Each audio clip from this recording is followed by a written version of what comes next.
Really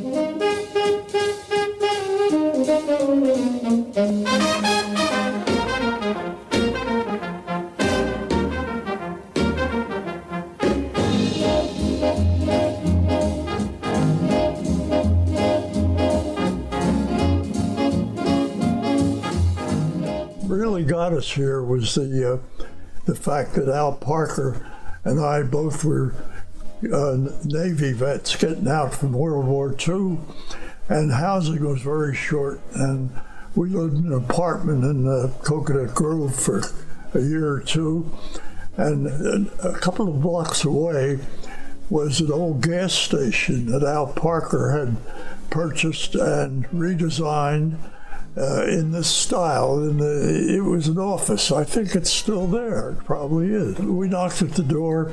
Al's wife, Martha, came, and we told her we liked the architecture, and is there any chance we could talk to the architect and ask if how much such a little house could cost, because we didn't have any money.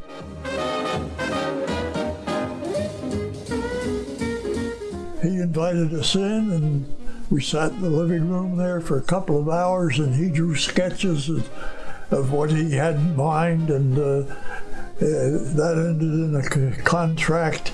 And he wanted to be the one that selected the property, and we would approve it, of course, but he had in mind what he wanted to see and what he wanted to use.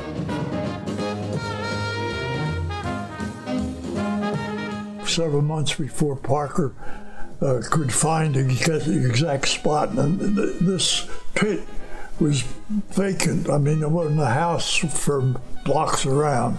We finally got a little money and went to Coconut Grove Bank. Had a problem with them because we asked for $10,000 and they'd only loan $5,000.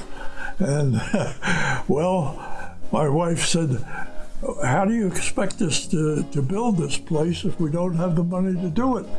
The old banker said, "Well, that's the way it works, you know."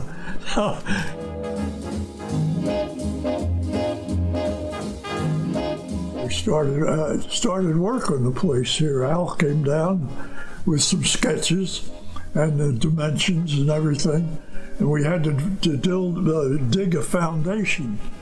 How are we going to do that? Why, by hand, of course. So we used to come down to help a little bit with the digging. He hired a guy to do the rest of it and haul it away. And gradually the house formed. First came the rock, and that came from Augustus St. Gordon's. Had a pit down the south there near what's now the power company plant. And he had a little quarry that he cut all this. He cut all the foundation, and he laid it himself personally. He was a grandson of the famous sculptor, St. Gordon's. We got his name up here. He carved a name in wet cement with his finger. St. Gordon's is still up there at the top of the chimney here.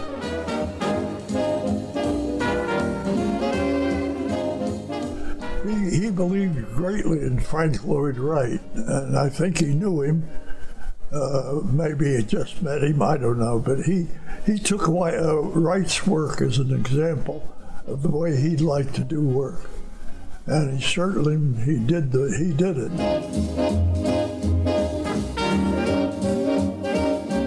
He got a terrific reception from this, but the press was all over it, and the architecture magazines were over it with prints of photographs and stories. And in fact, about 2 weeks ago, Al's son came up the stairs and said he didn't know me, I didn't know him, and he said he was Robin Parker, and his father designed this house, and he was very interested in seeing it. He'd never been here since he was a child. He came by with this book and handed it to me. We've changed. This is all the same. This closet's the same. The bar and the kitchen. The kitchen's completely rewired in different, appliances, but everything's about where it was then. And this was a solid wall. That was a bedroom. That was the master bedroom. In fact, the two windows in there over the desk, you'll notice, are both short. That's because the bed used to go underneath the windows. But we had to get this loan under the guarantee of providing 2 bedrooms, a carport. That was required then. And the carport's still there, had 2 or 3 roofs, and it's still a convenience, but Al wasn't crazy about the way he would have liked to eliminate it and put something to live by downstairs.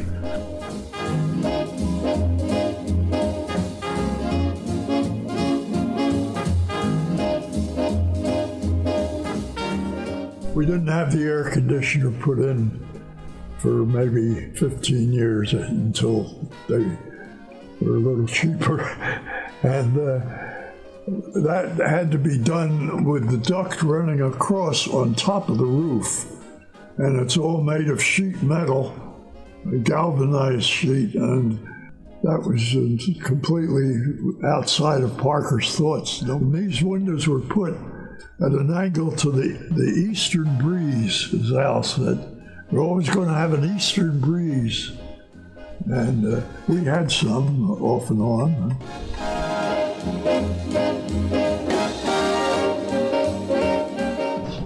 I probably have a lot more to say, but you probably heard enough.